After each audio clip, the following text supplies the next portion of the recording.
les dunes à l'extérieur de Dawa al-Qamar scintillaient d'un bronze étincelant à l'aube, comme si le désert était un immense brasier renversé attendant la première étincelle du jour pour l'embraser. Dans une cour délabrée à la lisière de l'oasis, le vieux sage Idriss se rinçait le visage à la citerne et écoutait la respiration paisible de ses 3 filles. Mariam, l'aînée, avait étalé des rouleaux de parchemin sur sa natte, elle s'endormait toujours en pensant à de nouvelles encres et pigments. Safia, la cadette, se pelotonnait autour d'une flûte en bois qu'elle avait taillée dans une branche de dattier, comme si la musique elle-même était un talisman capable de protéger ses rêves. Léla, la cadette, serrait contre elle une lampe en argile craquelée dont la mèche avait disparu depuis longtemps, elle jura un jour de la remplir d'une flamme assez vive pour réparer chaque ombre de la vallée. Idriss les observait, sentant le poids des bénédictions gravées invisiblement dans chaque battement de cœur, preuve de la promesse coranique selon laquelle, parmi ces signes, il a créé de vous-même des épouses pour vous, et il vous a donné des enfants et des petits-enfants, en Al 16, verset 72. Pourtant, il savait aussi combien de tels dons pouvaient être facilement oubliés lorsque le monde entier commençait à murmurer de nouvelles promesses plus éclatantes. Il passa la matinée à aiguiser des questions plutôt que des couteaux. « Que vaut un bijou si son propriétaire ne le regarde jamais » demanda-t-il tandis que Mariam pilait de l'azurite dans un mortier. « Moins qu'un caillou » répondit-elle. Safia imitait la mélodie de la réponse de sa sœur à la flûte, transformant les mots en souffle. Léla rit et dit que la flûte résonnait comme le vent qui parcourait chaque maison de la ville pour voir si la gratitude y vivait encore. Idriss hocha la tête, satisfait, ses filles comprenaient la métaphore, mais le village au-delà des murs de la cour était devenu sourd au fil des ans. Les marchands louaient désormais les idoles éclatantes de cuivre martelé qui arrivaient du nord sur des caravanes de chameaux, chaque statue promettant fertilité ou fortune si seulement on s'inclinait et échangeait une mesure de date. Les anciens récitaient d'anciens poèmes pour expliquer la dérive du marché, affirmant qu'un homme doit saisir la corde la plus proche lorsque le puits est profond. Idriss sentait la corde de leur parabole s'effilocher sous ses doigts. À midi, le sage reçut une convocation du conseil municipal. Dans leur pragmatisme insatiable, ils avaient décidé de couronner la plus grande idole de cuivre d'une couronne de lys du désert pour la fête des moissons qui approchait. De tels symboles rassemblent les voyageurs, insista le chef du conseil. Les voyageurs apportent de l'argent, et l'argent entretient l'eau des puits. Idriss se souvint du verset coranique suivant: comment les gens adorent des choses, qui n'ont ni le pouvoir de les nourrir ni celui de la terre, en Al 16, verset 73, et il entendit son avertissement vaciller comme une chaleur au-dessus du sol de la salle du conseil. Il s'inclina poliment, offrit la traditionnelle bénédiction de paix et partit sans donner son consentement. La nouvelle de son silence se répandit plus vite que les scorpions au crépuscule. Les enfants répétaient des rumeurs selon lesquelles Idriss maudirait la fête, les chameliers pariaient pour savoir s'il briserait l'idole dans la nuit. Les filles sentaient l'atmosphère se resserrer, mais chacune réagit en se consacrant davantage à son article.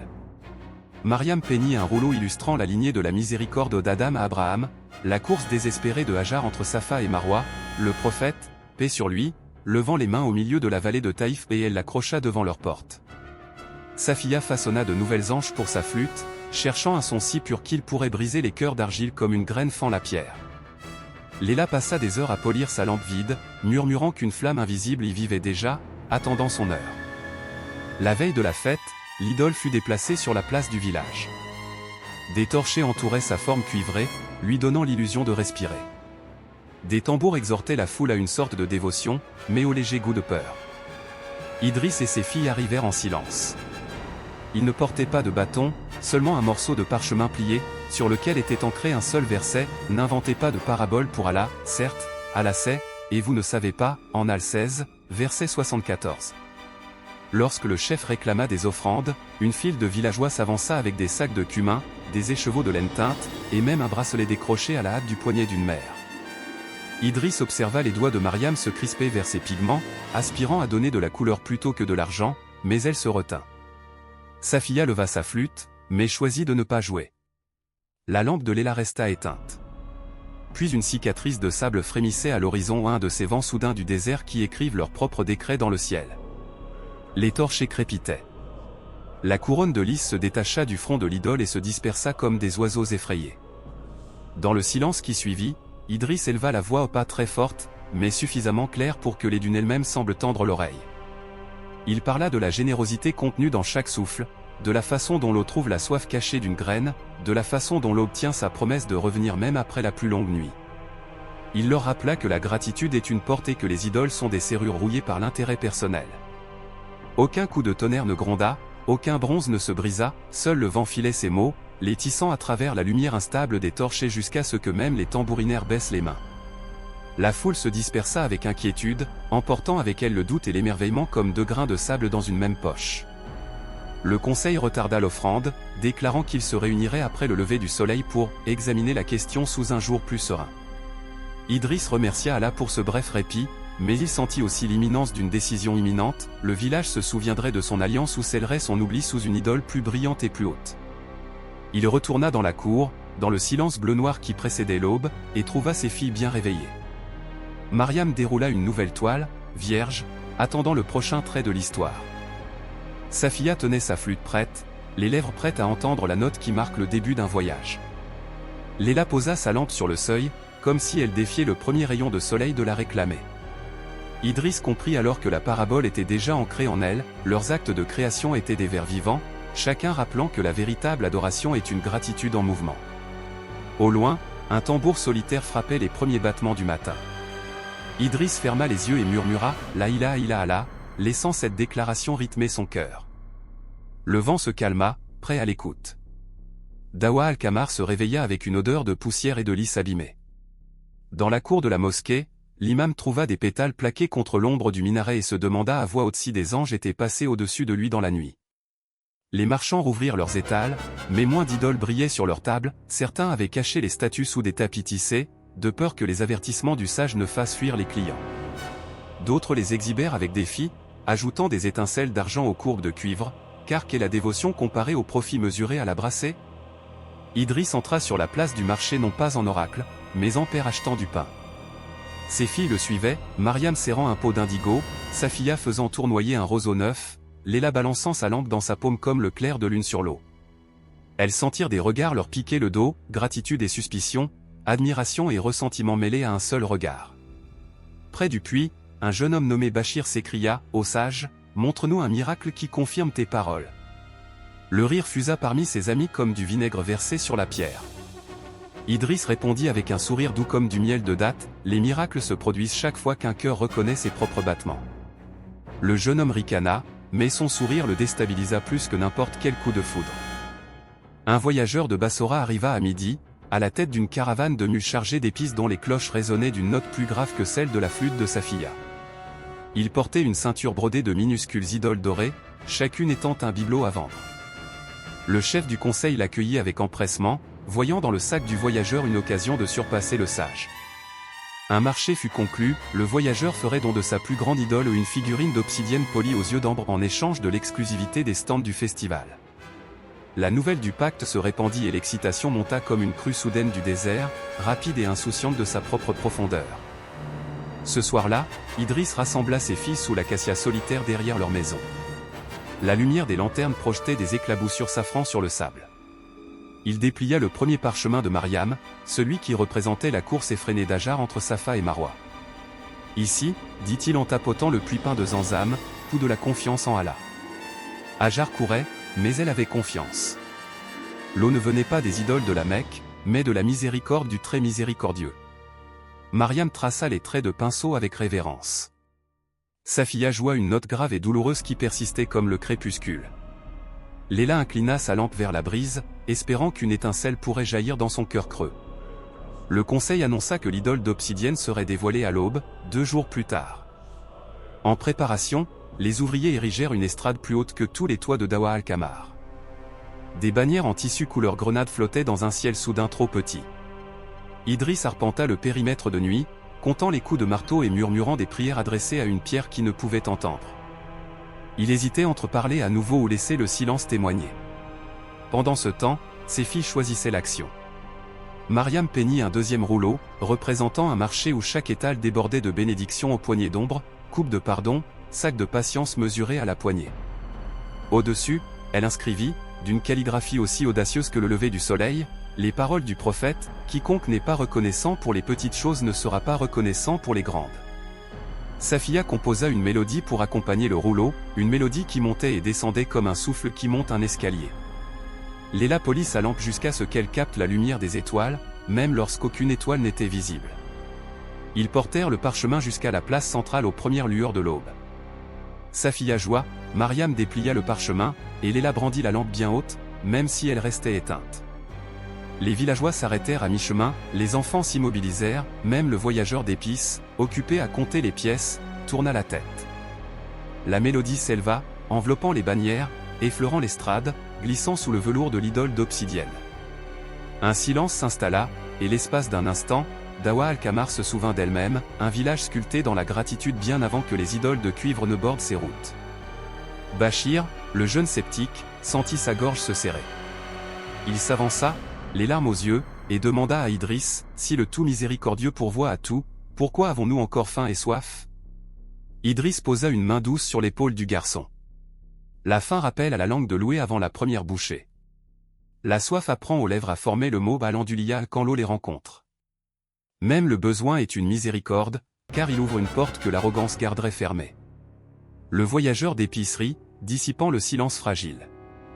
De belles paroles, dit-il, mais les marchés se négocient en métal, pas en métaphore. Il repoussa le velours, révélant l'idole, une obsidienne si polie qu'elle capturait l'aube et la capturait. La foule haleta. Certains s'inclinèrent instinctivement. Les pièces tintèrent. La mélodie s'éteignit tandis que Safiya retenait son souffle. Léla s'approcha du voyageur, lampe à la main. Elle murmura, une flamme peut révéler si un joyau est en verre ou en véritable. Puis-je? Sans attendre, elle frappa l'acier avec du silex. Une étincelle jaillit enfin. Et la mèche antique à l'intérieur de la lampe prit une couleur ambrée. Léla inclina la lampe pour que sa lumière effleure la surface de l'idole. L'obsidienne engloutit la lueur sans reflet, sa noirceur absolue. Les halètements devinrent des murmures. Quelqu'un murmura, une pierre si sombre dévore même le feu. Le sourire du voyageur s'effaça, remplacé par une lueur de doute. Idriss inclina la tête, non pas en adoration de la pierre, mais en signe de gratitude que les signes d'Allah puissent apparaître même dans le simple geste d'un enfant. La foule se déplaça, indécise. Au-dessus d'eux, l'aube déversa une seconde vague d'or, plus éclatante, et l'espace d'un instant, l'idole ressembla moins à un dieu qu'à un miroir de toutes les peurs inexprimées. Le soleil montait, drapant Dawa al-Qamar d'un éclat qui semblait incongru, comme si la lumière du jour avait été troquée contre un éclat incapable de réchauffer la peau ou le blé. Les femmes qui puisaient de l'eau au puits clignèrent des yeux sous le malaise soudain, et un âne braillait face à des ombres qui ne tenaient pas en place. Idriss sentait ses voisins osciller entre deux pôles où l'un les tirant vers la gratitude, l'autre vers l'éclat où il craignait que cette paix fragile ne soit brisée par un simple bruit de pièces de monnaie. La rumeur se répandit dans le bazar comme une porte ouverte claquant au vent, le conseil prévoyait une grande procession. À midi, il hisserait l'idole d'obsidienne sur une estrade en cèdre, la parcourait le long de la route des fontaines et la couronnerait d'un collier de dattes martelées, chaque maillon d'or représentant une promesse de prospérité. Des cavaliers se précipitèrent pour répandre la nouvelle, afin que la caravane venue de Bassora puisse claironner son rôle dans la cérémonie. Cela fera grossir toutes les bourses, se vanta le voyageur en frottant le flanc de l'idole comme on joue au dé. Mais au bout de ses doigts, Idriss vit une fine poussière de doute, noire et fine comme de la suie. Mariam, Safiya et Léla regardaient depuis leur portail les hommes ériger des arches de feuilles de palmier tressées, puis asperger d'eau florale la poussière qui s'élèverait au son des tambours. Les sœurs parlaient peu, chacune écoutant plutôt les conseils discrets de son article. Mariam humait l'odeur minérale de la malachite broyée, songeant que le pigment n'est toujours comme terre commune avant que la lumière ne lui donne de la valeur. Safiya testait des anches, percevant dans leur gorge creuse un rappel que la musique n'est rien tant que le souffle ne la rend pas miséricordieuse. Léla polissait la flamme nouvelle de la lampe pour en faire une braise stable, lui apprenant à survivre au vent en dansant avec lui plutôt qu'en résistant. Idriss les étudia, se rappelant les paroles du prophète rapportées dans le Sahih Muslim, « Chacun de vous est un berger et chacun de vous est responsable de son troupeau ». Il comprit qu'être berger, à cet instant, signifiait faire confiance au troupeau sur la montagne plutôt que de l'enfermer dans la peur. Il posa donc une main sur l'épaule de Mariam. « Ta couleur, dit-il. » Sur le front de Safiya. « Ton son. » Sur la lampe de Léla. « Ta lumière. » Puis il s'écarta, laissant la cour ouverte. Lorsque le premier tambour retentit, la foule se précipita sur la route principale. Bachir, désormais vêtu d'une écharpe d'un indigo éclatant, la teinture de Mariam, échangée quelques jours auparavant contre du pain de poche, se pavanait en tête de file, déterminé à surpasser toute hésitation intérieure. Un quatuor d'intendants du conseil souleva l'idole sur sa plateforme de cèdre, la poussière vola sur leurs sandales, et l'espace d'un instant, la pierre sembla flotter au-dessus de la terre telle une lune noire en plein jour. Safiya leva sa flûte. Le roseau avait un goût d'huile d'olive et de prière nocturne, sa première note s'insinua dans le rythme du tambour, comme une larme altère le goût de la soupe pour tous les convives. Ce n'était pas fort, mais la note se faufila dans les cages thoraciques, jusqu'à ce que même le batteur hésite, ajustant le rythme pour suivre un air qu'il ne connaissait pas encore. Les enfants se pressèrent, s'attendant à un spectacle, et trouvèrent à la place une question posée dans le son. Mariam franchit le seuil, tenant un parchemin déroulé plus grand qu'elle. Sur ce parchemin frais, elle avait peint un chemin bordé de lanternes composées de versets et des fragments de la sourate en ur, Allah est la lumière des cieux et de la terre. En spirale, évoquant des lunes, des graines et des yeux grands ouverts. Le parchemin captait les rayons du soleil, si bien que les lettres brillaient comme des feuilles d'or, bien qu'elle n'ait pas utilisé d'or du tout. Elle plaça le parchemin contre le mur de la fontaine, là où tout le monde devait passer. Un à un, les villageois ralentirent la lecture, leurs lèvres remuant tandis qu'ils traçaient les versets peints du bout des doigts encore collants des figues du matin. Le voyageur de Bassora fronça les sourcils, ce n'était pas le spectacle qu'il avait vendu. Il fit signe au batteur de frapper plus fort, mais la mélodie de Safiya s'entrelaçait entre leurs coups, transformant leur force en syncope. Les danseurs trébuchaient, incertains du rythme qui leur imposait l'allégeance. Soudain, Léla s'élança, lampe levée. Elle ne la lança pas vers l'idole au pas de contraste dramatique entre la lumière et l'obscurité où elle la posa simplement sur le bord de pierre poussiéreux où les pieds des enfants grattaient le sable en minuscules tourbillons. La flamme, portée par une brise qui aurait dû l'éteindre, s'embrasa davantage. Sa lumière effleura cheville et visage, révélant des traces de fatigue sous la peinture festive. Un enfant s'agenouilla, fasciné, et murmura « On dirait un morceau d'aube que nous pouvons tenir ». Ce murmure était suffisamment faible pour se glisser sous toutes les fanfaronnades du voyageur. Il sentit le regard de la foule se détourner des yeux vitreux de l'idole pour se tourner vers le feu ardent qui brûlait dans ceux de Léla. La panique lui piqua le crâne. Il frappa dans ses mains et cria « En avant ! Montrez aux dieux que vous les honorez !» Mais sa voix se brisa sur le mot « Dieu » et le craquement résonna plus longtemps que son ordre. Puis Idriss prit la parole, non pas depuis une estrade, mais du sol, près du puits.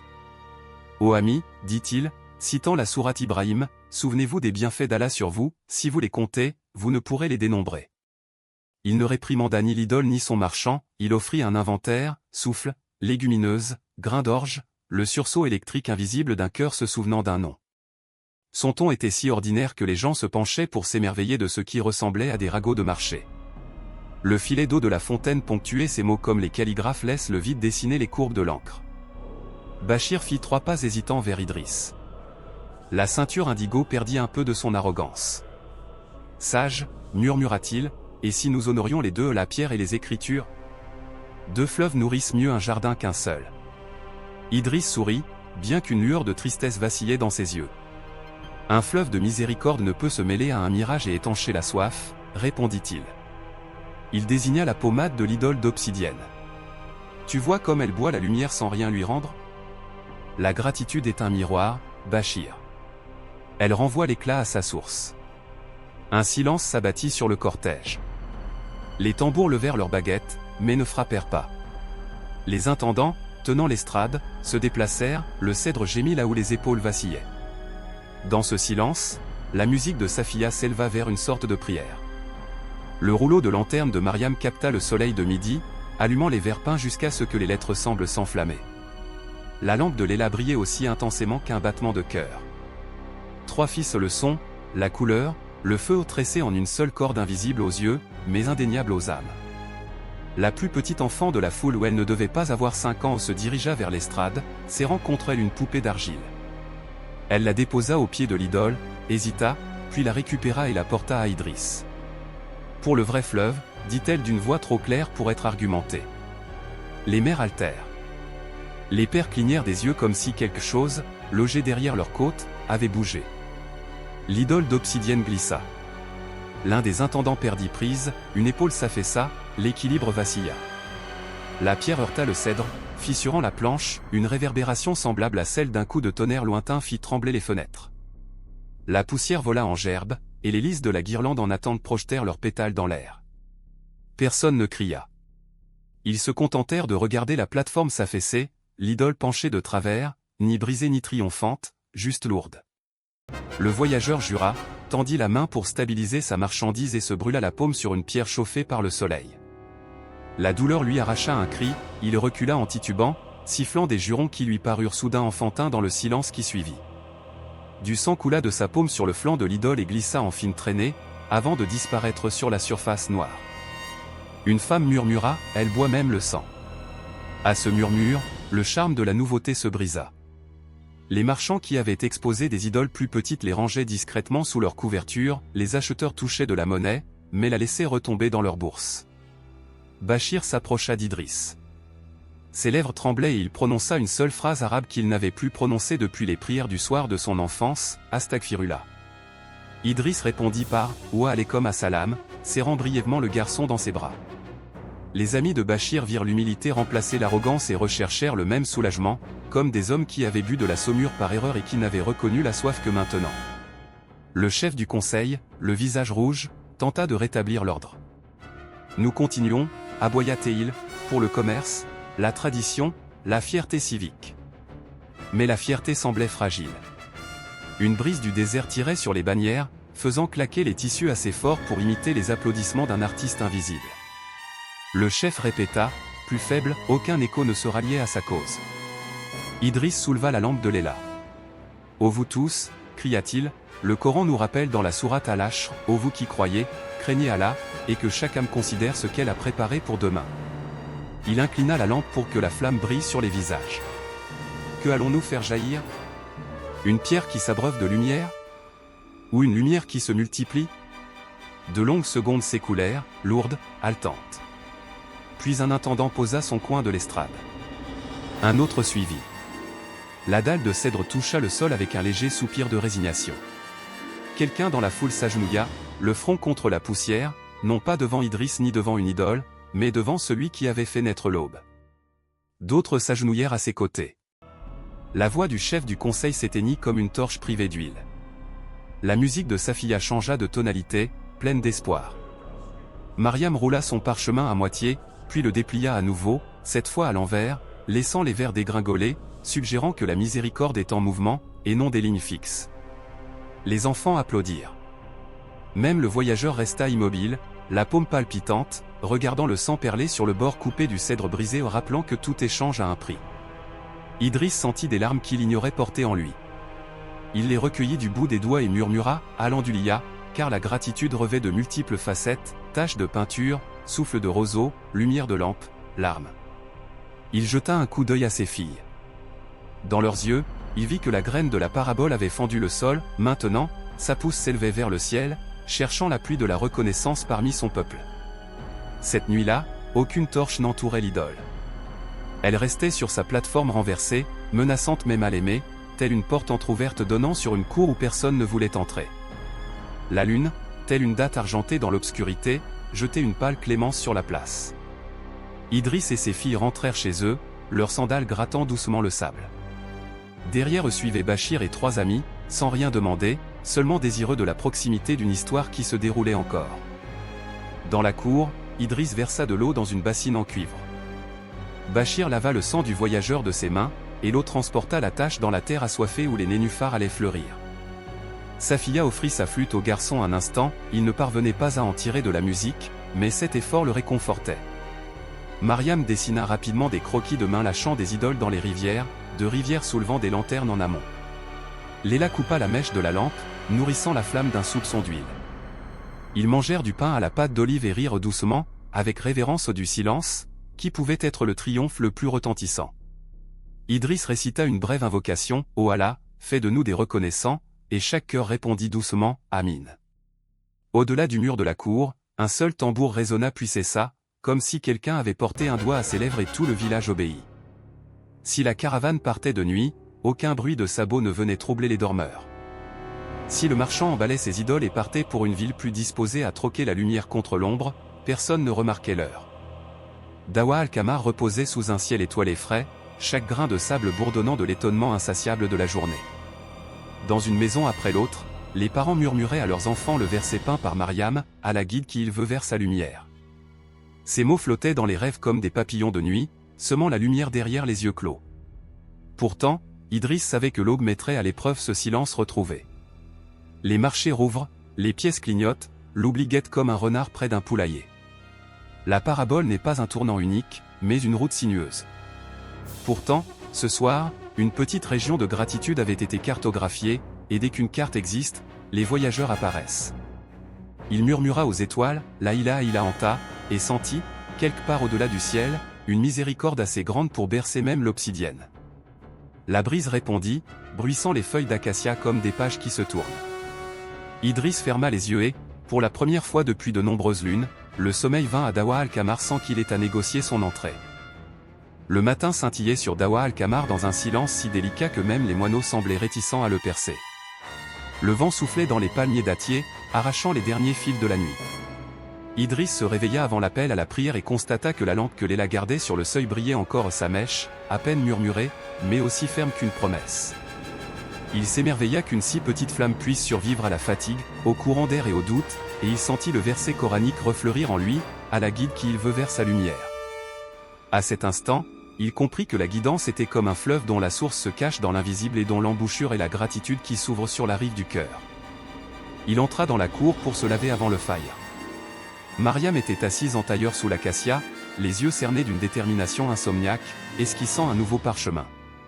Elle brossait le cinabre et l'indigo en croissant qui fusionnait et fusionnait à nouveau au cycle de lune et de soleil tournant autour d'un centre vide qu'elle refusait de combler.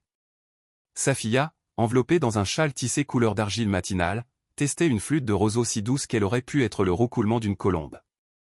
Léla, accroupie près de sa lampe, versait de l'huile goutte à goutte, murmurant des vers de la sourate Ar-Rahman comme certains enfants récitent des contes de fées. Idriss sentait en eux non pas de la lassitude, mais une ardeur aiguisée par le tremblement de la veille, de la même manière que l'acier se transforme en lame en survivant au feu. Lorsque l'appel du muezzin descendit du minaret, les sœurs levèrent les yeux. L'or de l'aube effleura le mur de la cour, illuminant le centre inachevé de Mariam. Il brillait même si la peinture ne l'avait pas touché. Idriss ressentit le besoin de le nommer miracle, puis se souvint de son propre conseil, les miracles sont des cœurs qui reconnaissent leur propre battement. Il le nomma plutôt rappel. La famille pria. Dans l'inclination de la prosternation, Idriss pensa à l'idole de cuivre encore penchée sur son estrade brisée, et il implora Allah de remplacer chaque lueur de fausse dévotion par une seule goutte de repentir sincère. De l'autre côté de la ville, le chef du conseil dormait à peine. Les pièces claquaient dans son registre comme des pierres dans un bocal, chaque anneau métallique comptant les impôts qui s'évaporeraient si le festival s'effondrait. Il blâma Idriss et, à l'aube, se persuada que les filles du sage étaient des conspiratrices échappant à la loi du village. Il convoqua 2 gardes, des hommes payés plus pour la force que pour la conscience, et leur ordonna d'amener Idriss à la salle du conseil, pour un discours rationnel sur les devoirs civiques. Les gardes trouvèrent la porte de la cour ouverte. Idriss était assis avec une théière de thé à la menthe, époussetant un mushaf relié en cuir, plus vieux que le village lui-même. Il salua les hommes du salam et servit 3 tasses en céramique. Raides par les ordres et méfiants face à l'hospitalité, ils déclinèrent. Idriss n'insista pas, l'hospitalité exigeait de la générosité sans pression. Il leur fit signe d'exposer leur intention. Le garde le plus grand se traîna, le plus petit lut un parchemin plié accusant Idriss d'incitation à l'agitation publique, d'entrave au commerce et, plus grave encore, de saper le moral de la communauté par un symbolisme subversif. Le pinceau de Mariam s'arrêta en plein trait, la flûte de Safia laissa échapper une note semblable à un soupir, la lampe de Léla vacilla. Idriss écouta sans inquiétude apparente. Une fois la lecture terminée, il demanda si le parchemin citait la loi coranique ou la coutume du village. Les gardes, entraînés à manier l'épée et non les écritures, haussèrent les épaules. Idriss hocha la tête et referma son mushaf avec révérence. Il se leva. « Je viendrai, dit-il, car l'enquête est la porte de la vérité. » Il demanda cependant que ses filles l'accompagnent comme témoins. Les gardes, impatients de terminer la corvée avant que le soleil ne s'intensifie, acceptèrent. Un petit cortège se forma, Idriss, ses filles, 2 gardes et Bachir, venus apporter des figues pour le petit déjeuner et refusant de quitter le sage. Le long de la rue, des villageois jetaient des coups d'œil par les portes, leurs visages marqués par l'étonnement de la veille. Certains hochèrent la tête en signe de respect, d'autres détournèrent le regard, comme si la gratitude était contagieuse et qu'ils craignaient de l'attraper. Le cortège atteignit la salle du conseil, un bâtiment en briques crues dont la façade arborait des mosaïques délavées représentant des marchands légendaires. Un chat solitaire était vautré sur le rebord, indifférent à l'urgence humaine. À l'intérieur, l'air sentait le parchemin, l'encre chaude et l'inquiétude. Les conseillers étaient recroquevillés autour d'une table en cèdre, non plus les intendants confiants du commerce, mais des marchands pris entre ambition et conscience naissante. Le chef se leva, le menton droit comme s'il portait une armure invisible. Il s'adressa à Idriss avec une politesse tranchante. « Sage respecté, nous saluons votre sagesse, mais les événements d'hier ont mis en péril nos moyens de subsistance. Les pèlerins n'apportent pas seulement des pièces, ils racontent des histoires. Si le récit de Dawa al-Qamar se transforme en une histoire de discorde, les caravanes s'en iront ailleurs. » Idriss s'inclina légèrement. « Et qu'est-ce que la discorde, sinon des cœurs qui battent en rythme de gratitude ?» Le chef serra les dents. Une conseillère, une femme nommée Fatima qui vendait des épices près du puits, s'éclaircit la gorge. « Sage, dit-elle d'une voix tremblante, j'ai rêvé la nuit dernière d'une rivière de lumière. Elle traversait le bazar et transformait chaque idole en verre transparent. Pourtant, à mon réveil, je n'ai trouvé aucune trace de l'idole d'obsidienne. Que signifie un tel rêve ? » La salle se tut. Idriss laissa le silence s'épaissir, il devint une source de courage. « Peut-être, répondit-il, cela signifie-t-il qu'Allah fait naître des rivières dans notre sommeil pour que nous puissions en chercher la source éveillée. » Il se tourna vers le chef. « Au lieu de lier le village à la pierre, ouvrons un canal pour cette rivière, enseignons aux pèlerins notre hospitalité, nos marchés honnêtes, nos enfants l'héritage de la gratitude. De telles histoires attireront plus de caravanes que n'importe quelle idole. » Le chef ricana. La poésie remplit les oreilles, pas les caisses. Il fit signe aux gardes. « Nous devons voter maintenant. » Il proposa un décret interdisant les représentations publiques sans l'approbation du conseil, les parchemins de Mariam, la musique de Safiya, les démonstrations de lampes de Léla. Un murmure parcourut les conseillers, certains hochèrent la tête à contre-cœur, d'autres échangèrent des regards inquiets. Fatima leva le doigt. « Pourrions-nous inviter l'imam à nous conseiller ? Le Coran doit guider les décrets concernant la foi. » Le chef résista, mais le protocole autorisa la requête. Un coursier alla chercher l'imam, qui arriva essoufflé mais serein. Il écouta les accusations, puis demanda à Idriss de réciter le verset qu'il jugeait pertinent. Idriss choisit la sourate An-Nahl, le passage même sur lequel reposait la parabole, « Ils adorent en dehors d'Allah des choses qui ne possèdent ni les cieux ni la terre, et qui ne le peuvent. Ne faites donc pas de parabole pour Allah. Allah sait, et vous ne savez pas. » Les paroles se déversèrent dans la pièce comme de l'eau froide sur du fer chauffé. L'imam ferma les yeux et murmura la vérité à voix basse. Un vote eut lieu. 6 conseillers s'opposèrent à l'interdiction de représentation, 4 la soutinrent, 1 s'abstint. Le décret du chef fut rejeté. Il referma un registre. « Alors le commerce devra se sauver, dit-il. Nous emprunterons à la caravane pour ériger un pavillon plus grandiose autour de l'idole. Si le spectacle seul ne suffit pas à attirer les pèlerins, nous y ajouterons confort, ombre et chant des chants approuvés. » Son regard transperça Safiya. « Jeune fille, nous pouvons encore utiliser votre flûte, à condition que vous jouiez ce que nous choisirons. » Safiya soutint son regard avec calme. « La musique choisit le cœur qu'elle sert, dit-elle doucement. » Le chef fit un geste de la main pour le congédier. La réunion levée, Idriss et son groupe sortirent. Au milieu de la cour, ils trouvèrent le chef de caravane la main bandée, le regard hanté par un récent échec en train de négocier avec les ouvriers le coût du pavillon. Il croisa le regard d'Idriss et esquissa un sourire narquois. « La roue tourne, sage. Tu la ralentis, mais les roues écrasent ceux qui se dressent sur son chemin. » Idriss répondit seulement par le salam. Cet après-midi-là, des nuages s'amoncelaient de rares géants gris et bas s'avançaient lourdement de l'ouest. Les enfants pointaient du doigt, hésitant entre prier pour la pluie ou craindre la tempête. Le vent projetait le sable en spirale, les auvents craquaient, les chameaux gémissaient. Idriss vit dans le ciel le reflet de l'agitation du village, un espoir radieux mêlé à des conséquences imminentes. Mariam se hâta d'accrocher son parchemin inachevé au mur de la cour, elle sentait que la pluie pouvait brouiller les pigments et leur donner des nuances qu'elle ne souhaitait pas. Alors qu'elle grimpait à une échelle, la première goutte épaisse heurta le parchemin, dessinant des anneaux cramoisis autour de l'une de cinabre. Elle haleta, manquant de perdre l'équilibre. Bachir stabilisa les barreaux, sa ceinture indigo flottant comme un drapeau d'excuse. Ensemble, ils accrochèrent le parchemin sous un avant-toit en argile. Safiya rassembla ses instruments à l'intérieur, les embouchures en roseau avaient un goût de sel porté par le souffle de la tempête. Léla abrita sa lampe sous la cape d'Idriss, confiant à sa flamme le plaisir de savourer la tempête plutôt que de la fuir. La pluie ne tombait pas en bruine, mais en un troupeau battant des tambours. La poussière se transforma en boue parfumée, transformant les ruelles en tresses d'argile rouge. Les marchands se bousculaient pour protéger leurs marchandises, les mères riaient puis juraient tandis que le linge noircissait, les enfants pataugeaient dans les flaques, les joues luisantes d'un plaisir immérité.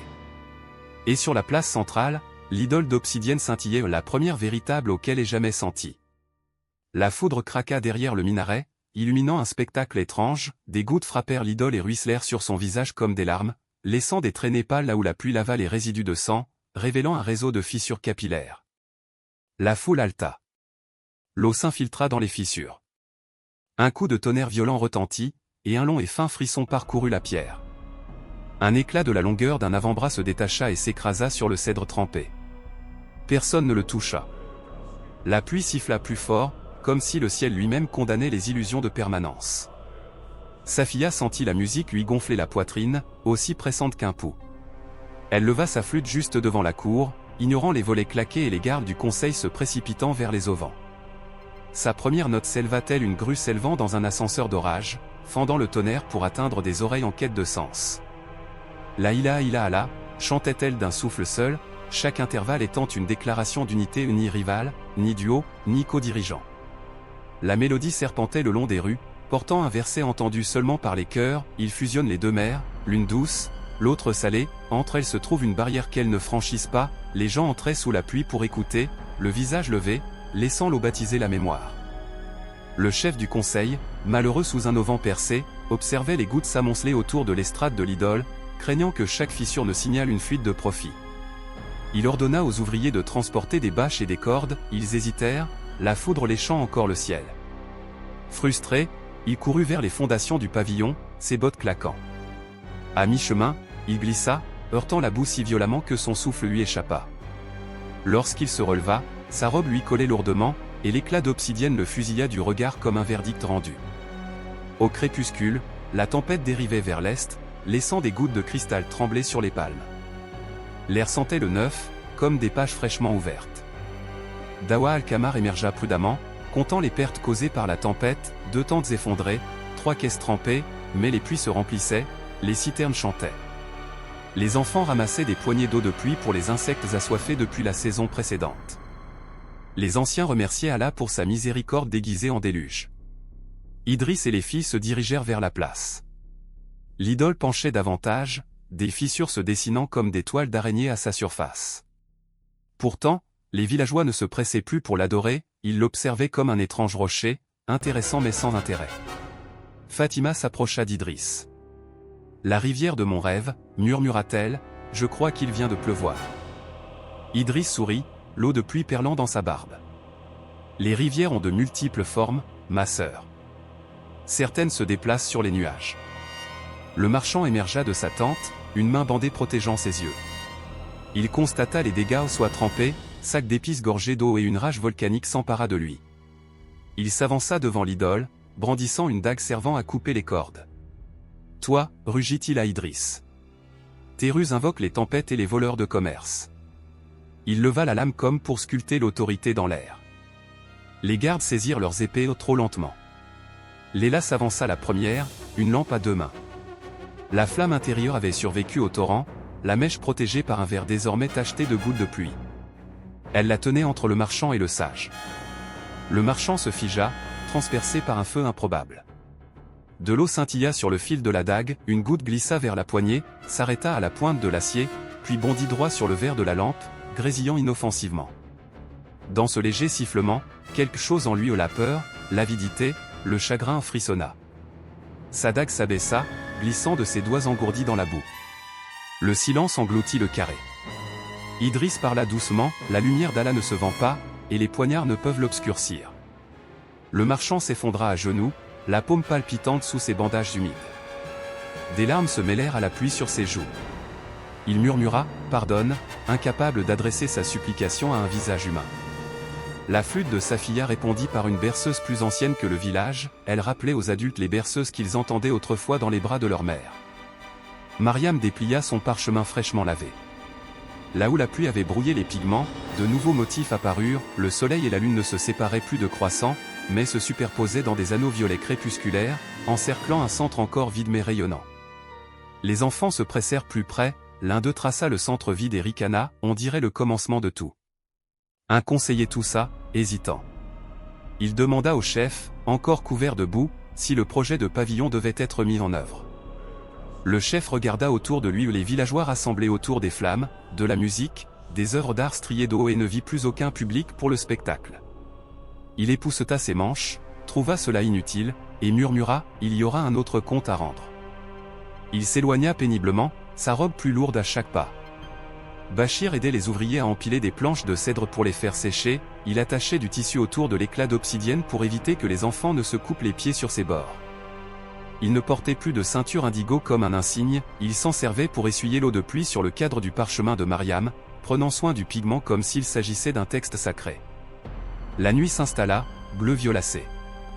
Les lampadaires clignotaient, mais de nombreux villageois se rassemblèrent près de la lampe de Léla, s'émerveillant de voir une flamme unique accueillir tout le monde sans exiger d'hommage. Idriss récita la sourate Al-Isra des versets sur la vérité et le mensonge, comment le mensonge disparaît comme l'écume tandis que la vérité demeure. L'idole d'obsidienne, brisée et silencieuse, parut soudain plus petite que le cercle lumineux de la lampe. Plus tard, dans la cour d'Idriss, Mariam ajouta les dernières touches au centre vide de son parchemin, un unique mot arabe, shukr, gratitude, au peint d'un blanc translucide si subtil qu'on ne le voyait que sous certains angles, lorsque la lumière de la lampe et celle de la lune se mêlaient. Safiya jouait des notes si basses qu'elles se confondaient presque avec les battements de son cœur. Léla posa la lampe sur une étagère haute, la flamme se reflétant dans ses yeux. Bachir, assis en tailleur, apprenait le doigté de la flûte, fronçant les sourcils à chaque grincement jusqu'à ce que le rire dissipe la frustration. Idriss observait, le cœur gonflé, et songea à la façon dont les paraboles prennent racine, invisibles, jusqu'à ce que les vents de tempête révèlent quels arbres résistent. L'histoire des filles avait atteint un tournant, mais il pressentait de nouvelles épreuves à venir, des murmures de vengeance, des caravanes transportant des rumeurs de miracles ou de rébellion. Pourtant, ce soir, le village appartenait à la gratitude, et c'était une richesse incalculable. Il leva les mains en invocation. Ô Allah, gardien des cœurs, que chaque souffle que nous respirons demain soit une dette que seule la gratitude pourra rembourser. Le vent bruissait dans l'acacia comme pour ajouter son amen. La lune montait plus haut, répandant des reflets argentés sur la boue qui, sèche, deviendrait un sol fertile au matin. Et quelque part sur la place, l'idole fracturée s'est posée avec un léger tintement, un autre petit morceau tombant, inaudible pour ceux déjà occupés à rêver de rivières faites de lumière. L'aube après la tempête se déployait tel un parchemin encore humide sur les bords, chaque pli scintillant de possibilités que la nuit n'avait jamais osé imaginer. Des perles de rosée s'accrochaient à l'obsidienne brisée, captant la première lumière et la projetant en diamant brisé sur la place. Là où la peur avait autrefois accéléré chaque battement de cœur, la curiosité voltigeait désormais tel un oiseau hésitant attend l'air après une longue captivité. Des enfants s'approchèrent sur la pointe des pieds suffisamment près pour voir leur reflet se multiplier sur la peau brisée de l'idole, murmurant que les morceaux ressemblaient moins à un dieu déchu qu'à du verre de rivière attendant d'être lissé. Idriss parcourut le périmètre, ses sandales effleurant les flaques d'eau réduites à l'état de miroir du ciel. Il portait le mushaf serré contre sa poitrine, une encre contre les ondulations du changement. Tandis qu'il lisait doucement la sourate Al-Hajj, et quiconque honore les symboles d'Allah, s'éparpillait du cœur, il sentit le verset planer au-dessus des éclats comme une colombe choisissant où se poser. La piété, réalisa-t-il, n'était jamais une question de pierre ou de bois, elle était une question de ce qui tremblait invisible lorsque les lèvres formaient des louanges. Autour de lui, les voisins murmuraient des salutations plutôt que des commérages, et chaque salam résonnait moins comme une habitude que comme une invitation. Mariam arriva avec un paquet de pinceaux neufs glissés dans sa ceinture, déterminée à capturer le silence fragile du matin avant que les langues humaines ne l'encombrent. Elle étendit un linge propre à côté du plus gros éclat, si blanc qu'il rendait l'obsidienne plus sombre que la nuit. Tandis qu'elle se penchait, la lumière se divisa sur ses épaules en bandes de couleurs que ses pigments ne pouvaient retenir seuls. Safiya arriva ensuite, sa flûte de roseau enveloppée de soie pour tenir chaud, elle portait une flûte neuve, plus grave, accordée pendant l'orage, dans un registre qui se posait derrière les sternums comme des berceuses dont on se souvenait. Léla suivait, tenant la lampe bien haut pour que sa flamme projette un couloir de chaleur à travers la place glacée. Bachir suivait, transportant 2 seaux d'eau de pluie pour rincer pinceaux et gorges assoiffées. Elles travaillèrent sans prévenir. Mariam trempa son premier pinceau dans de l'eau pure, le laissant tracer des arcs translucides sur le tissu. Elle n'ajouta pas encore de couleur, elle voulait que le village comprenne que même l'eau recelait un potentiel artistique, guidé par la gratitude. Safia testa le nouveau roseau, une note hésitante, grave et résonnante, résonna sur la place comme le frère bienveillant du tonnerre. Léla posa la lampe sur la souche de cèdre qui soutenait autrefois l'idole, la flamme bourdonnant régulièrement, un battement de cœur visible. La nouvelle de l'idole fissurée par la tempête se propagea au-delà de Dawa al-Qamar plus vite que n'importe quelle caravane. À midi, une caravane couleur de poussière venue de Koufa apparut à l'horizon, marchand, conteur, et même un philosophe en robe rapiécée qui prétendait que chaque ville était une note de bas de page dans son interminable livre. Parmi eux se trouvait un envoyé fiscal provincial nommé Zaid ibn Masru, envoyé par le gouverneur régional pour comptabiliser les taxes de la fête. Zaid s'attendait à des tambours, des bannières et des registres chargés de pièces. Au lieu de cela, il trouva une place de marché semi-silencieuse, une idole en morceaux et une foule rassemblée autour d'une jeune fille peignant avec de l'eau de pluie. La curiosité officielle l'attira. Il s'éclaircit la gorge, d'un ton sec et bureaucratique. « Quelle ordonnance, demanda-t-il, autorise la dégradation publique des symboles commerciaux ?» Mariam leva les yeux, le pinceau en équilibre. « L'eau a rédigé cette ordonnance, répondit-elle, avec le vent pour témoin. » La confusion plissa le front de l'envoyé. Idriss s'avança, salua et raconta la tempête, les fractures et la nouvelle promesse du village. Zaid écoutait, la plume grattant le parchemin, mais chaque fois qu'il essayait de calculer les pertes, la musique de Safia se glissait entre les chiffres et les relâchait. Un silence s'abattit alors sur le marchand de Bassora, vêtu non plus d'une ceinture brodée, mais d'une simple laine. Il portait un sac de toile, dont le fond était noirci par la pluie. S'agenouillant devant Zaid, il renversa le sac, des fragments d'obsidienne, le poignard, un rouleau de pièces. « C'était mon investissement, dit-il d'une voix rauque. Prends-le pour le gouverneur. Il vaut moins que la prière que je dois. » Des hoquets de surprise résonnèrent, un commerçant renonçant volontairement à ses profits. La plume de Zaid trembla, de tels gestes s'inscrivent rarement dans les colonnes fiscales. Idriss cita la sourate al-Baqara, Allah n'accepte que des justes. La plume de l'envoyé se tut. De l'autre côté de la place, le chef du conseil observait depuis un balcon drapé de banderoles en train de sécher. Les taches de boue sur sa robe s'étaient durcies, preuve incrustée de l'orgueil de la veille. Pourtant, l'orgueil, même fêlé, disparaît rarement, il ne cherche que de nouvelles formes. Il convoqua Fatima et 2 autres conseillers. « Si nous ne pouvons attirer la richesse par le spectacle, dit-il à voix basse, alors nous devons le faire par la nouveauté. Les pèlerins adorent les récits de miracles. Nous allons conserver ceci, dit-il en désignant l'idole brisée, comme une relique sacrée. Demandez une offrande pour la voir. » Fatima recula. « Vous vendriez le repentir ?» Il répondit, « Le commerce civilise le chaos. » Avant que les délibérations ne s'enveniment, les tambours roulèrent non pas le tonnerre rauque des fêtes d'antan, mais un unique tambour à peau frappé 3 fois. Tous les regards se tournèrent vers la mosquée où l'imam se tenait au sommet de l'escalier du minaret. Il ne lança pas la dent, mais un verset de la sourate Al-Imran, « Que surgisse de vous une nation qui appelle au bien, prône le bien et interdit le mal. » Sa voix portait comme le vent, et les mots résonnèrent comme du métal frappé juste. Les conseillers marquèrent une pause. Le chef sentit son plan se défaire comme une ficelle mouillée. En contrebas, les arcs d'eau de Mariam commençaient à sécher, leurs bords se courbant en de légers arcs-en-ciel. Elle ajouta enfin du pigment, de fines couches d'ocre et de lapis qui s'accrochaient aux bords secs, laissant le centre clair comme le ciel. Safia modifia sa mélodie en ton mineur, appelant les cœurs à l'introspection. Léla coupa la mèche, et la flamme s'illumina jusqu'à ce que l'obsidienne fracturée à proximité scintille, comme si elle se souvenait de ce qu'elle n'avait jamais été, un réceptacle de lumière.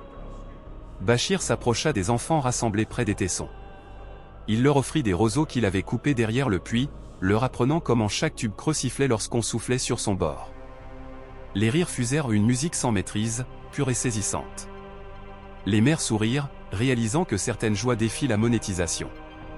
Les pères détendirent leurs épaules crispées par des années de marchandage.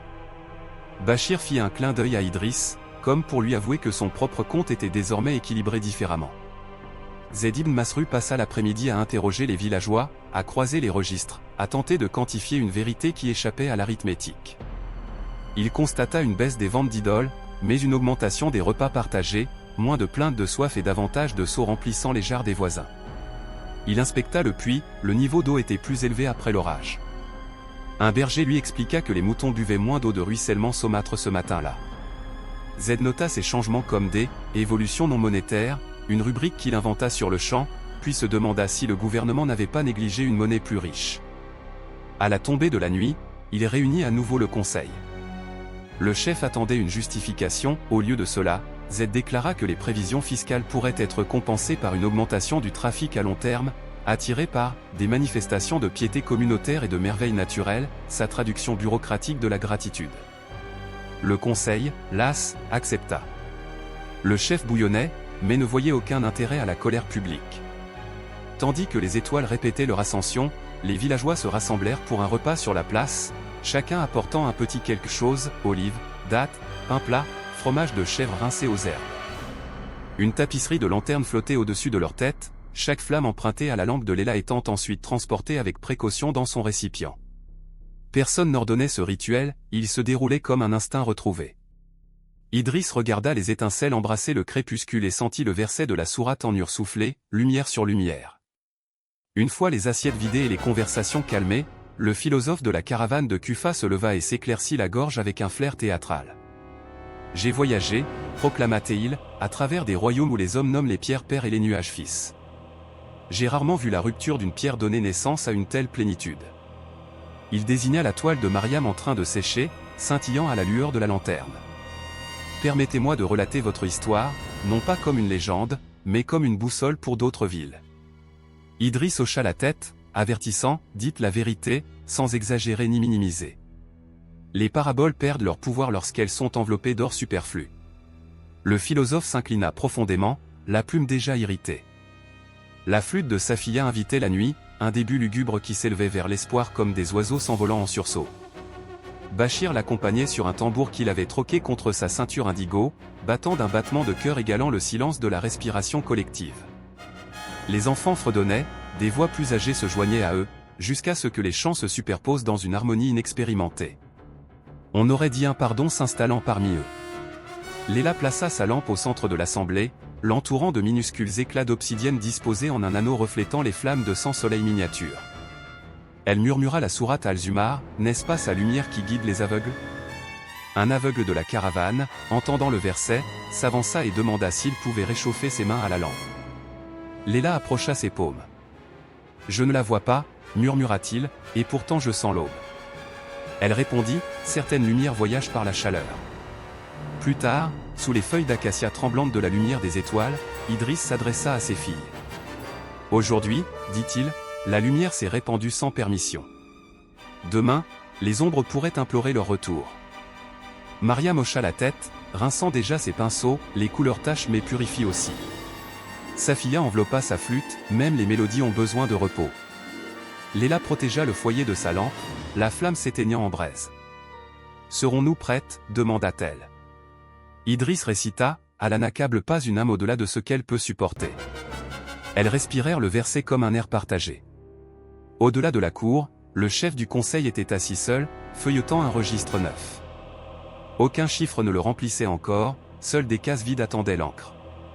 Il fixait l'idole brisée, désormais bouclée mais sans surveillance, et se demandait comment un village pouvait s'articuler autour de rien de plus tangible que la gratitude. Ses pensées filaient vers de nouveaux projets, des fragments peuvent être façonnés en amulettes, l'eau de pluie mise en bouteille en élixir miracle. Mais pour la première fois, le registre lui semblait plus lourd qu'une pièce, chaque case vide reflétait sa propre vacuité.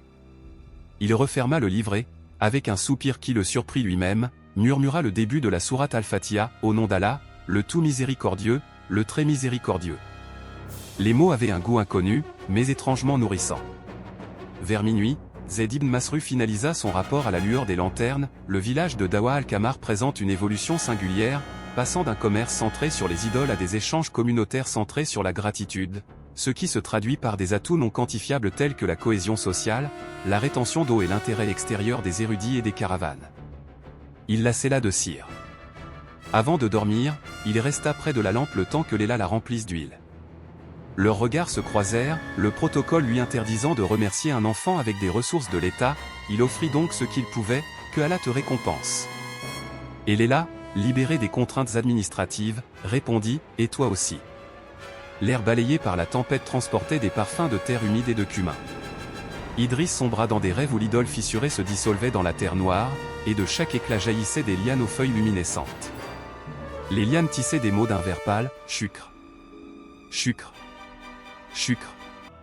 Il se réveilla avant l'aube, certain qu'en allant sur la place, il ne trouverait rien de véritablement miraculeux, et pourtant tout changeait subtilement car les paraboles, lorsqu'elles sont vécues, réécrivent l'horizon molécule par molécule.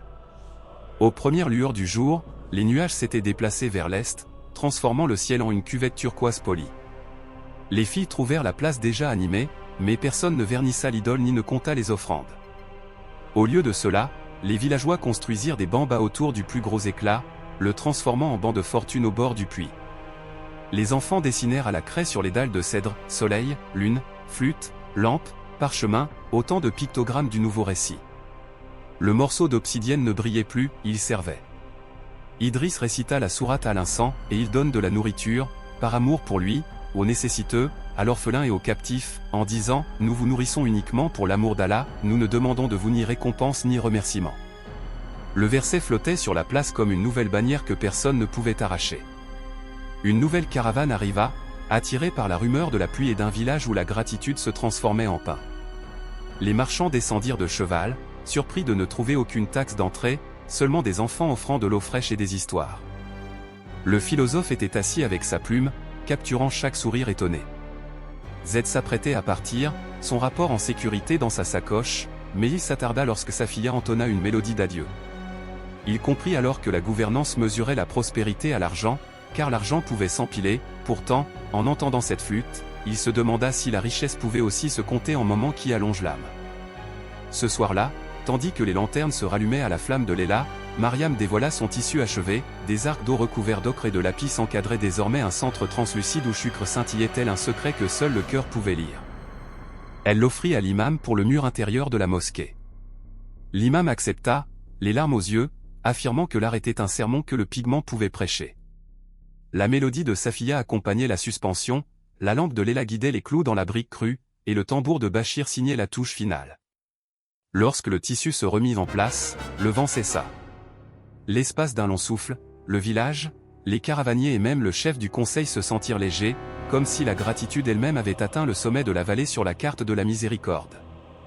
Idriss murmura une doua plus ancienne que n'importe quel registre, ô tourneur de cœur, garde les nôtres fermes sur ton chemin. Il sentit les mains de ses filles se glisser dans les siennes, et celles de Bachir aussi, et bientôt les paumes se nouèrent jusqu'à ce que la place ne devienne qu'un seul tissu d'humanité. Quelque part dans cette tapisserie, l'idole brisée reposait, oubliée, ramassant déjà la poussière qui nourrirait un jour une vigne. Et au-dessus d'eux, les étoiles, intactes et intactes, écrivaient le rayat silencieux dans l'obscurité, ou Amata Shauna en Yasha Allah tu ne feras que si Allah le veut. La nuit passa sous leur protection, et la gratitude brûlait inébranlablement, une lampe que ni la tempête ni le silence ne pouvaient éteindre. Un murmure de roues sur le sable résonna dans le calme frais de l'aube, signalant l'arrivée des visiteurs avant que l'horizon ne brille d'or. Idriss reconnut le rythme, le train routier du gouverneur, charrette ferrée en tête, puis les chevaux, puis les bannières claquant comme des pages tournées par des doigts impatients. Le village se réveilla sans panique. Les commerçants redressèrent les auvents encore parfumés par le repas commun de la veille, les enfants cachèrent la craie sous leurs robes, même l'éclat d'obsidienne fracturé, transformé en banc, reçut un rapide coup de palme. Quelque part dans l'agitation, Mariam rinça ses pinceaux, Safiya accorda son ange plus grave, et Léla polit le verre de la lampe jusqu'à ce qu'il capte chaque photon parasite tel un filet tissé par le lever du soleil. Le cortège entra à Dawa al-Kamar sans tambour ni trompette, seulement le doux cœur des villageois salams.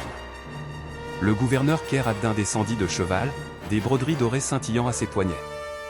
Des yeux couleur de dattes fraîches balayèrent la place, remarquant l'estrade abandonnée, le tissu peint à l'intérieur du portail de la mosquée portant le mot translucide, chucre, et la myriade de visages qui n'hésitaient pas à croiser son regard.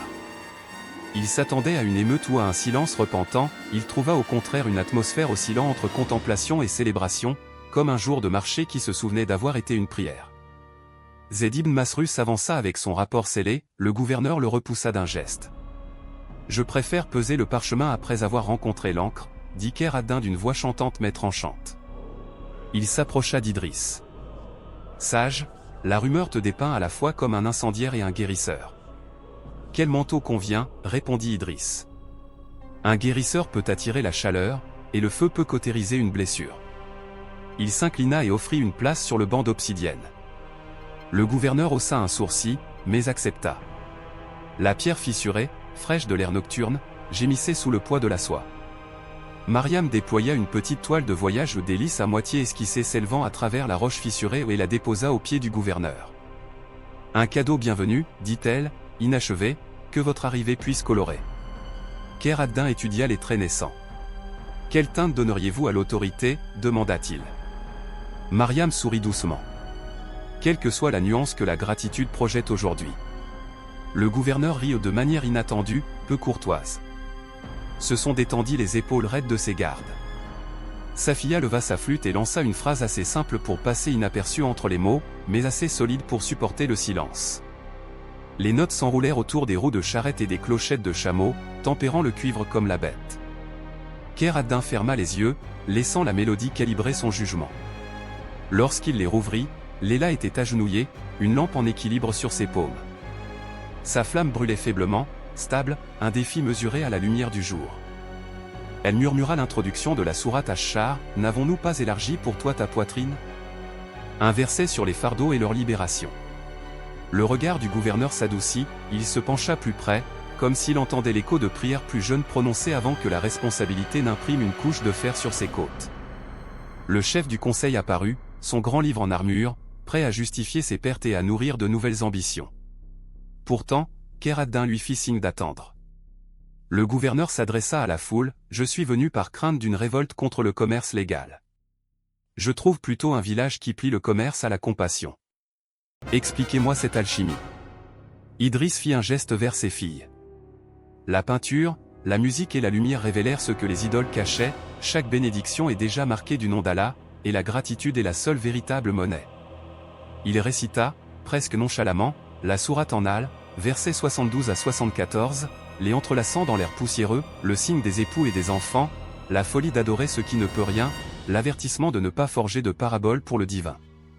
Les gens qui écoutaient trouvaient dans leur poitrine des lignes qu'ils connaissaient désormais par cœur, et les vers perchés invisibles sur les avant-toits et les rails des charrettes comme des oiseaux migrateurs, sans se presser de partir.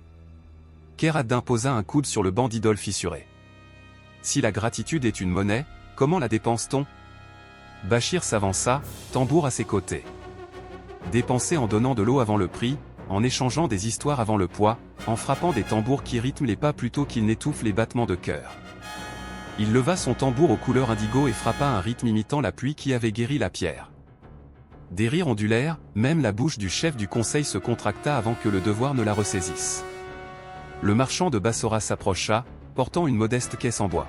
« Ma caravane restera 2 jours, dit-il, à vendre des épices à juste titre, les bénéfices étant reversés au fond des orphelins. » Il ouvrit le couvercle, cardamome, cannelle et safran aromatique y étaient nichés tels des couchers de soleil capturés dans des copeaux. Le parfum, voilé par la brise des dattiers, évoquait des nuits où les routes commerciales étaient des chemins d'histoire, et non de cupidité. Kheyr ad-Din inclina la tête, faisant signe à Z de signer le serment. La richesse qui parfume la miséricorde, nota le gouverneur, est d'abord taxée par les anges. Qui gratta le parchemin, les chiffres s'accumulèrent, mais ne diminuèrent pas la bonne volonté. Le chef du conseil trembla, le parchemin du grand livre devenant soudain aussi fragile qu'une pelure d'oignon. Il s'avança à voix basse. Et si les pèlerins n'achètent pas d'idoles et ne boivent que des versets prophétiques, où rempliront les coffres ? Idriss posa une main douce sur le grand livre taché d'encre de l'homme. Peut-être que les coffres aussi doivent apprendre à boire des versets. Puis il s'éloigna, laissant le chef fixer l'écriture brouillée par des larmes qu'il n'avait pas suscitées. Le gouverneur passa l'après-midi à visiter des puits dont le niveau d'eau était plus élevé que par les saisons précédentes, attribuant cela en partie à la tempête, en partie à une nouvelle vigilance communautaire. Les familles se partageaient désormais les tâches d'entretien, colmatant les fissures avant la perte. À chaque puits, il trouva un éclat d'obsidienne serti de louche ou un monument silencieux rappelant aux buveurs l'ancienne dérive de la soif.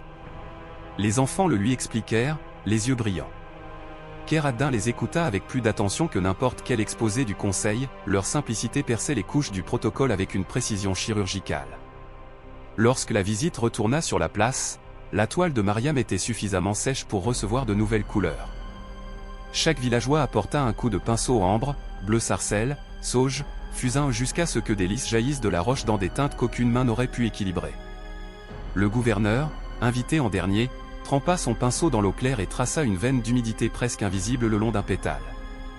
L'autorité, murmura-t-il, ne doit être perçue que lorsque la lumière l'attrape. Ceux qui se trouvaient à proximité retinrent leur souffle tandis que l'eau scintillait puis devenait transparente, filiforme mais essentielle. Léla positionna la lampe de manière à ce que sa flamme illumine ce trait caché, le faisant scintiller d'or à chaque danse de la mèche. Les applaudissements bruissaient plutôt que rugissaient, tels des feuilles de palmier applaudissant la brise. Safiya entonna une mélodie chargée des échos des caravanes en mouvement au crépuscule aux cloches, bruit de sabots, appel lointain à la prière. Le tambour de Bachir répondit par de doux battements de cœur. Des marchands âgés trouvèrent leurs pieds frappèrent des rythmes de jeunesse oubliés. De jeunes mères berçaient leurs bébés qui, à leur tour, roucoulaient aux étincelles des lanternes qui flottaient au-dessus de leur tête. Et dans un coin éloigné, le chef du conseil ferma son registre, le glissa sous le tesson du banc et leva les paumes vers le ciel dans un doux silencieux que seul Allah avait besoin d'entendre. La nuit se fondait dans un horizon de braise tandis que les villageois préparaient un festin, non seulement pour le gouverneur, mais pour tout voyageur guidé par la lumière des étoiles. Un ragoût de chèvre préparé avec des herbes récoltées lors de la tempête, du pain plat boursouflé sur des plaques d'argile, des figues trempées dans du miel jusqu'à ce qu'elles aient un goût de prophétie. Kheyr ad-Din, se débarrassant du poids de son manteau de cérémonie, servit le ragoût à la louche aux côtés de Bachir, riant lorsque la vapeur des épices lui fit pleurer les yeux. Z nota les exonérations fiscales accordées pour les « initiatives d'hospitalité communautaire », une catégorie susceptible de dérouter les futurs comptables.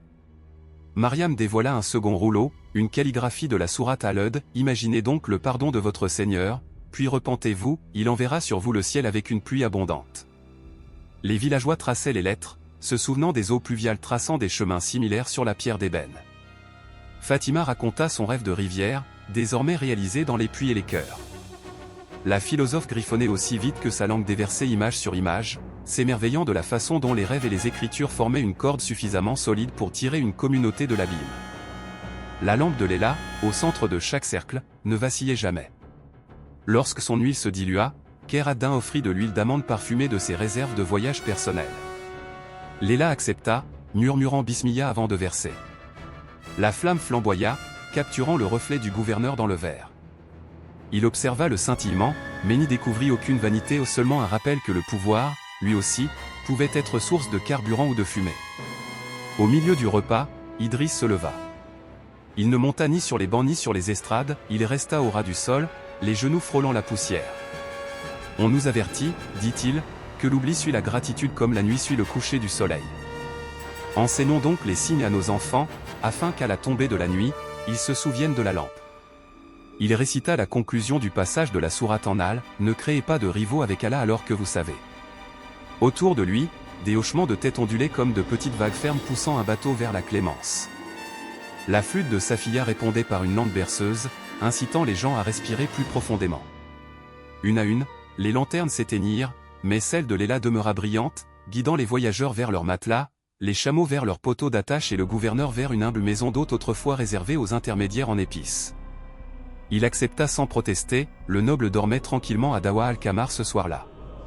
Quelques heures avant l'aube, Idriss se réveilla au bruissement des pages du grand livre. Il trouva le chef du conseil assis sous des branches d'acacia, réécrivant des entrées à la lumière d'une lampe. Les chiffres autrefois frénétiques s'étaient adoucis en marges courbes d'encre, chaque colonne commençait maintenant par la phrase « Alhamdoulilah ». Il leva les yeux cerclés de pourpre mais paisibles. « Je croyais que les grands livres ne mesuraient que l'argent », avoua-t-il. Mais l'argent est une ombre qui court après la lumière. Idriss posa une main sur son épaule. Une ombre peut encore vous guider vers le feu qui la projette. Ensemble, ils regardèrent les flammes vaciller, répétant le lever du soleil. Lorsque l'appel du Fajr retentit, les villageois se rassemblèrent en une congrégation plus nombreuse que n'importe quelle foule de festivaliers attirés par l'idole.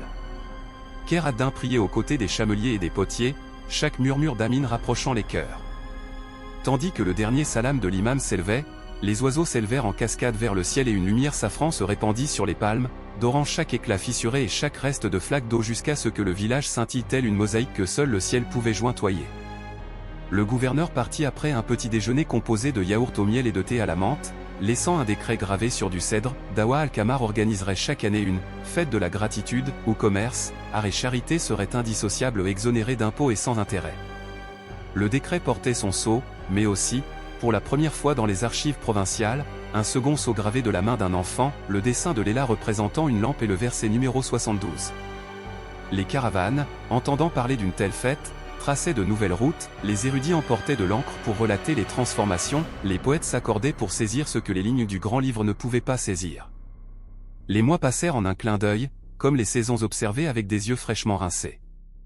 La pluie recommença, plus régulière cette fois, et chaque goutte frappant les éclats d'obsidienne résonnait comme un carillon que seuls les artistes et les marchands repentis pouvaient entendre. Mariam acheva un cycle de 5 grands tissus, l'eau, le feu, le vent, la terre et l'invisible. Safiya composa des mélodies pour dévoiler chacun d'eux. Léla entretenait la lampe éternelle, dont le verre était désormais cerné d'une mosaïque d'infimes fragments d'idoles sertis dans l'argile, une pierre sombre s'épanouissant autour d'une flamme chaude comme la nuit protégeant l'aube. Bachir, autrefois sceptique et arrogant, enseignait la sculpture sur roseau aux jeunes, ses mains n'attendant plus les applaudissements, mais avides de collaboration. Le marchand de Bassora plantait des bulbes de safran près du puits. Au printemps, les pétales violets proclameraient que le profit pouvait parfumer la miséricorde plutôt que de la masquer. Z, promu auditeur en chef, introduisit une nouvelle chronique impériale intitulée « Baraka intangible », dont Dawa al-Kamar fut le premier contributeur. Un soir, Idriss ferma son plus vieux mushaf et regarda ses petites filles, la petite Amal de Mariam, tachée de carmin, les jumelles de Safiya jouant du bambou creux, l'aînée de Léla tenant une lampe de la taille d'un pouce chasser les lucioles autour du banc de Tesson. Il se souvint du verset qui avait animé le premier matin de ce récit. Parmi ces signes, il a créé de vous-même pour vous des épouses, et d'elles il vous a donné des enfants et des petits-enfants, et vous a comblé de biens. Il laissa le souvenir se déposer comme la poussière se transformant en terre, et il en goûta la douceur sur sa langue. Sur la place, les lanternes flottaient tandis que les villageois répétaient pour la première fête de la gratitude. Plus personne ne parlait d'idoles, même le souvenir de leur poids semblait lointain, comme un rêve se dissolvant dans la lumière. Pourtant, les éclats subsistaient, ni cachés ni vénérés, servant de siège, d'œuvres d'art, de souvenirs. Ce fut le miracle ultime, non pas leur destruction, mais leur transformation, une leçon gravée dans les veines du verre volcanique refroidi, à la peu réorienter même nos dévotions les plus déplacées, si seulement nous les abandonnons. La lampe s'illumina plus intensément, bercée par la brise du soir, et Idriss sentit la nuit approcher sans crainte. L'obscurité, elle aussi, avait son rôle à jouer, elle révélait l'endurance de la flamme et le cheminement de la gratitude, des vers murmurés à la miséricorde vécue. Il huma les parfums mêlés de la terre de safran, de la pierre lavée par la pluie, de l'huile de lampe et du vent du palmier dattier. Chaque souffle était une bénédiction comptée, chaque expiration une bénédiction en retour. Quelque part au-dessus, les étoiles dessinaient des inscriptions invisibles à travers le firmament, composant des ayats que seuls les cœurs suffisamment éveillés pouvaient lire. Et Dawa al-Kamar, autrefois un village courbé sous l'ombre d'une idole muette, se dressait désormais plus haut que n'importe quel monument, son nom porté par des caravanes et des plumes comme le lieu où la gratitude apprit à marcher sur des pieds humains et où la lumière trouva des récipients dans des mains simples.